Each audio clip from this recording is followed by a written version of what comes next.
Not news we want to hear. Dallas Police Headquarters on lockdown due to a threat that is being taken seriously by police. Black Lives Matter protests happening across the country, including right here in Sacramento. The police-involved shootings in Louisiana and Minnesota sparking more protests.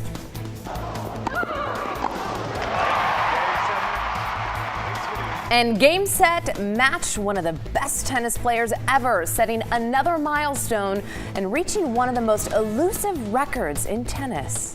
And can you believe this great weather? How long will it last? I'll have that forecast in a few moments. But first, ABC 10 News at 5 starts next.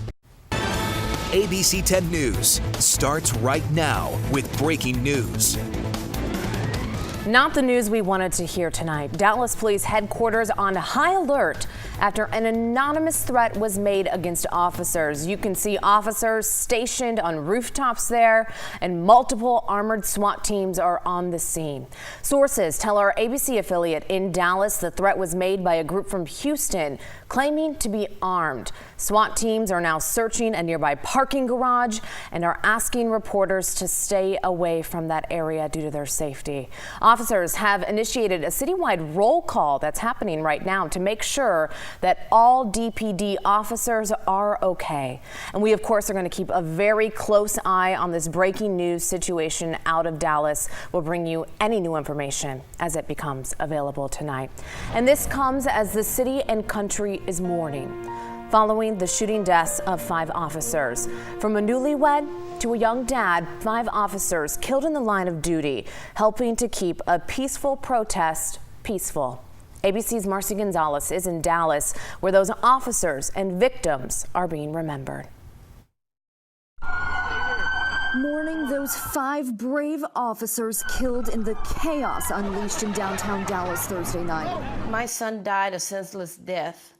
For whatever reason, there was no reason, because it had nothing to do with him. Officer Patrick Zamarripa's mother referring to the killer, Micah Johnson. The lone sniper killed in a standoff told authorities he was angry about the recent killings of black men by police and had set out specifically to murder white police officers.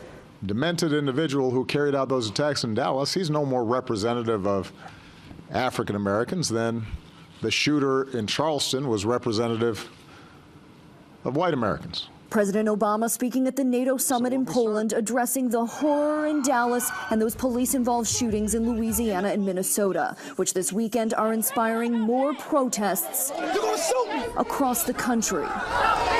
While here in Texas, quiet gestures of unity and gratitude.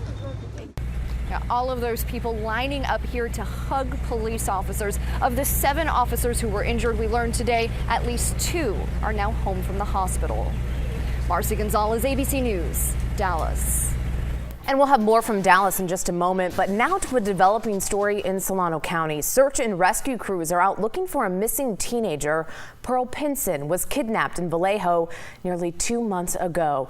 Investigators say they still don't know what happened to her, but Pearl's family continues to hold out hope that she will be found alive. Back in May, the man authorities thought kidnapped Pearl died in a shootout with police in Santa Barbara County.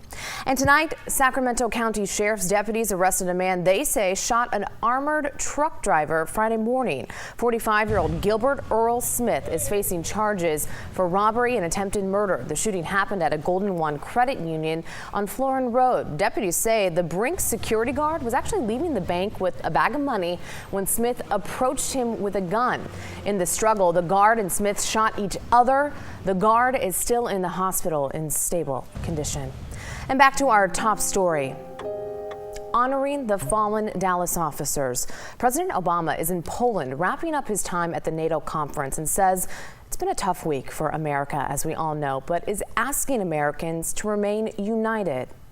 As painful as this week has been, I firmly believe that America is not as divided as some have suggested.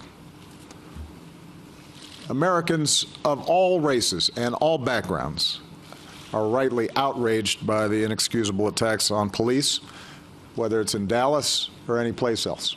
And Americans of all races and all backgrounds are also rightly saddened and angered about the deaths of Alton Sterling and Philando Castile, and about the larger persistent problem of African Americans and Latinos being treated differently in our criminal justice system.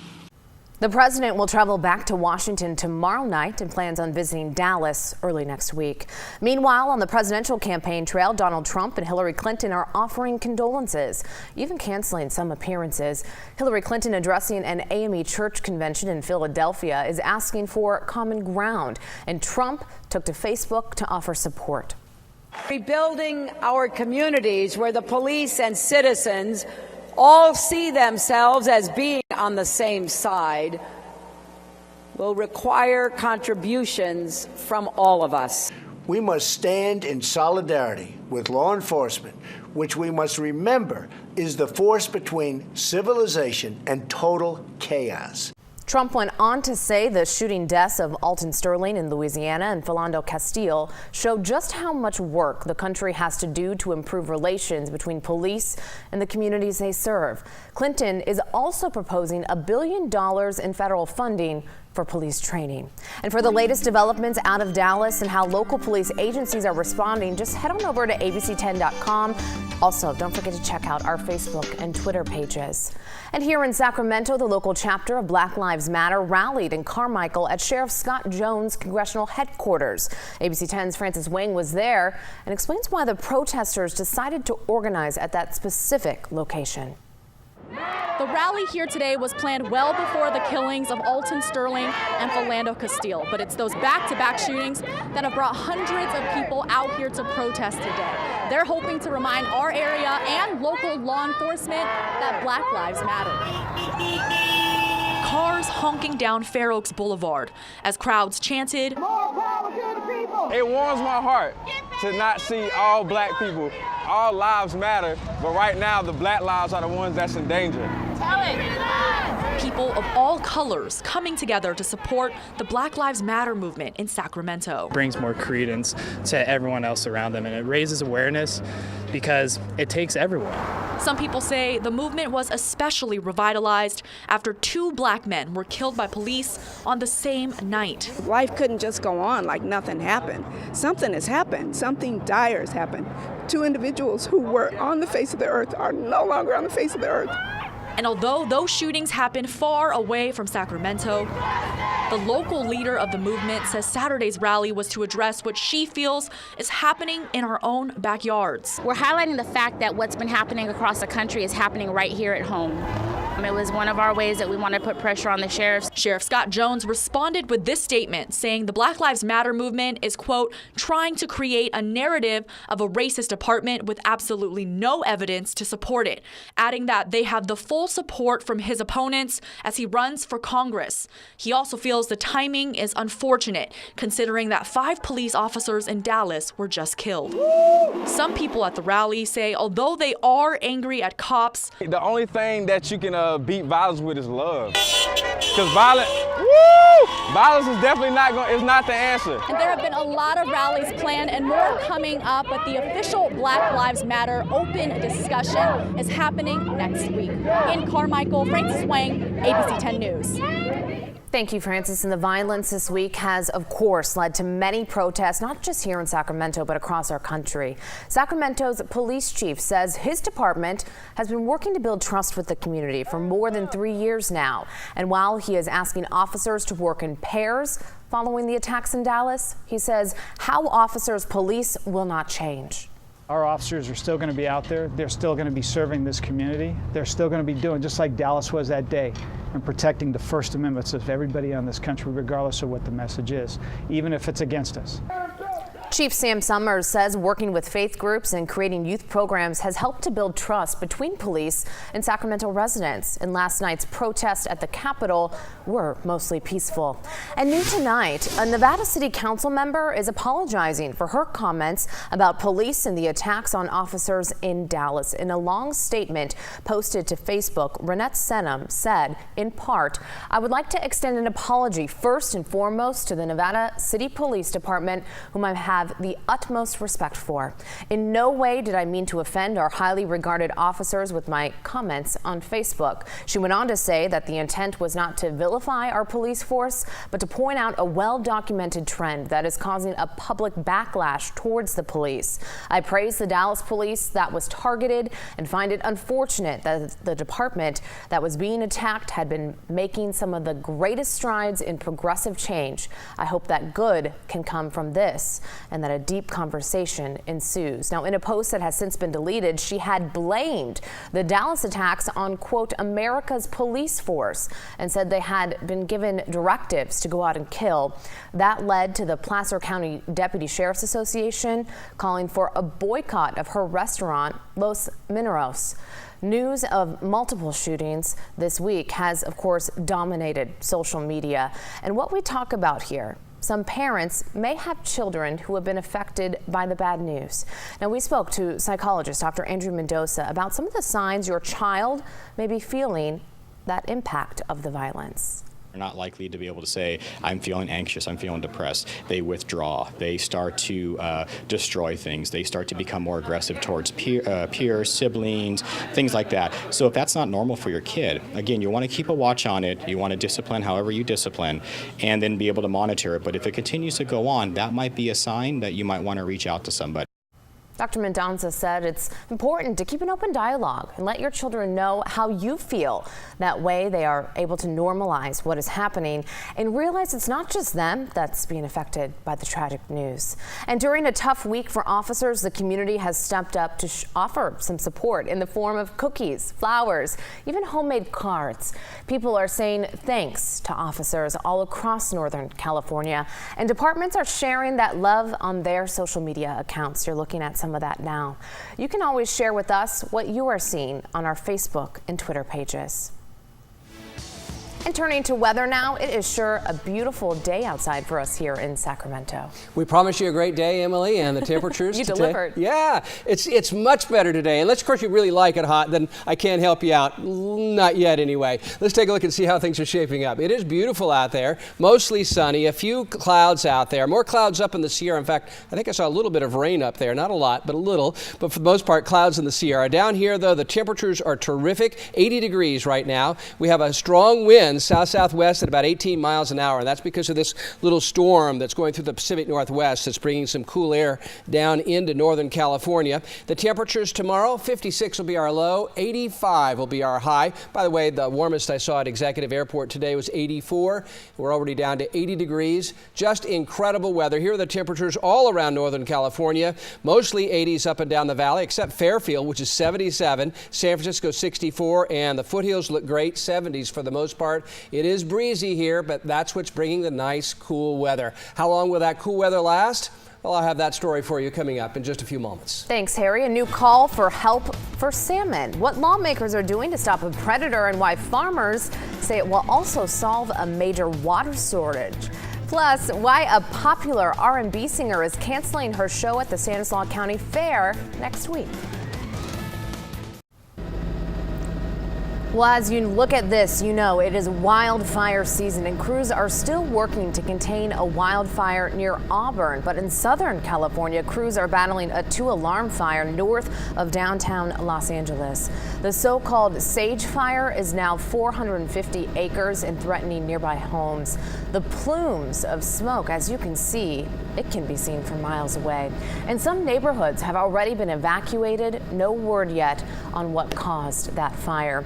And California's endangered salmon may be getting help from the feds. The House just passed a bill that changes a 2-decade-old law calling for more predatory striped bass in the Sacramento-San Joaquin Delta.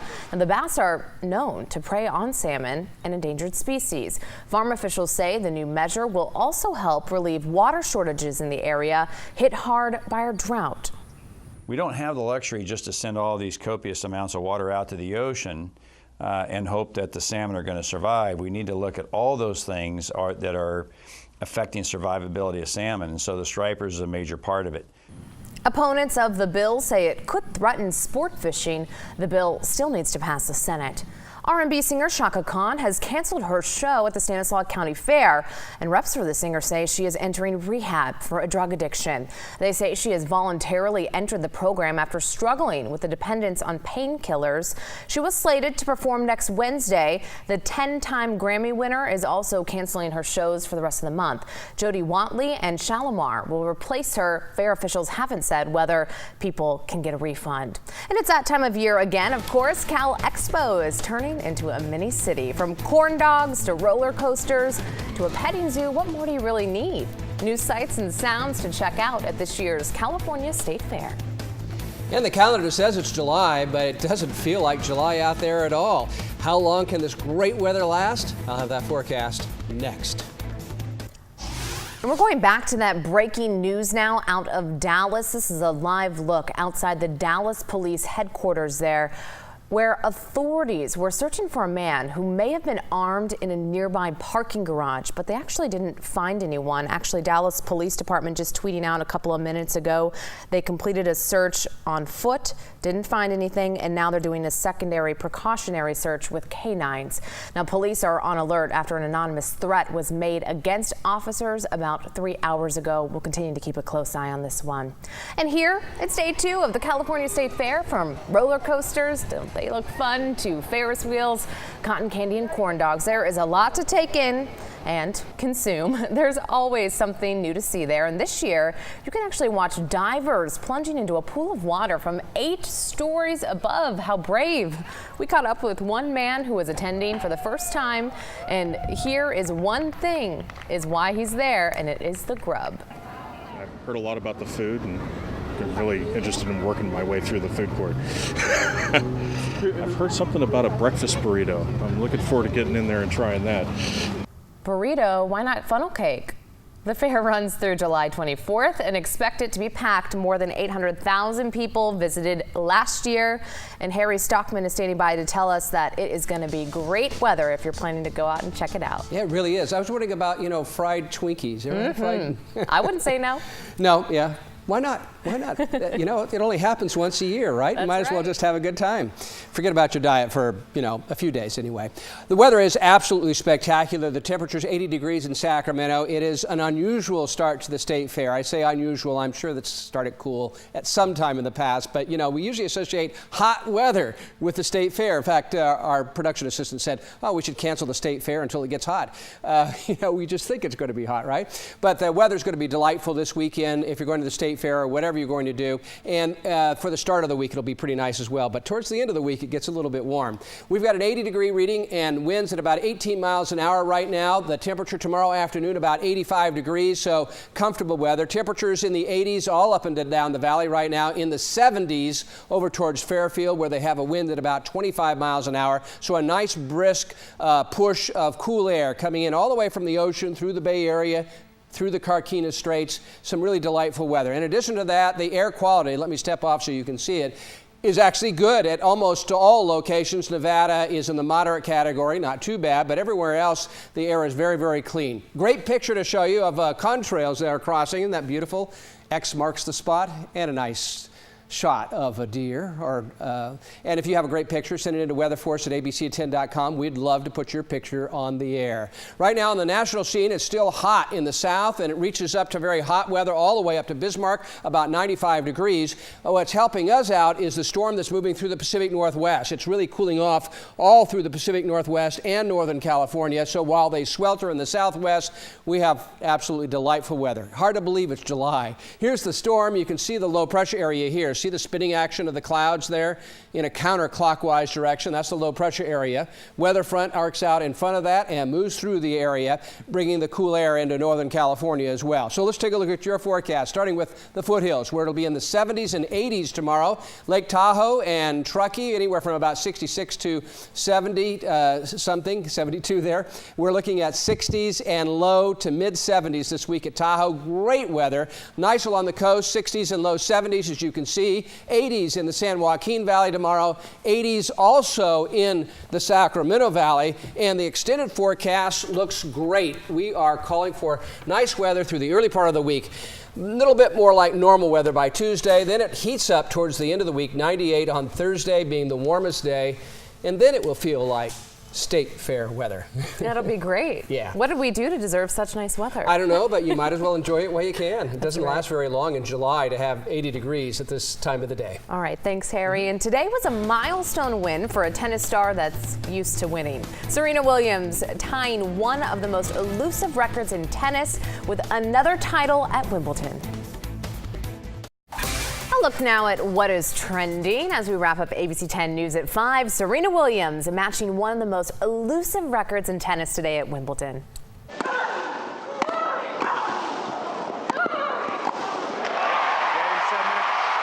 I think that move says victory.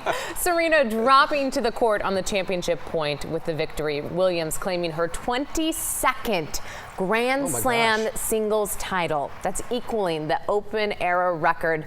It's also her 7th singles title at Wimbledon, and for one of the best tennis players and athletes of all time. Absolutely amazing. It is amazing, and she needs to retire so someone else has a chance. And you know what I really love about it is she still has so much joy, and you can really see she's such a competitor, and I just love watching her. She's so great. I love tennis in general, so it's a lot of fun to watch her play.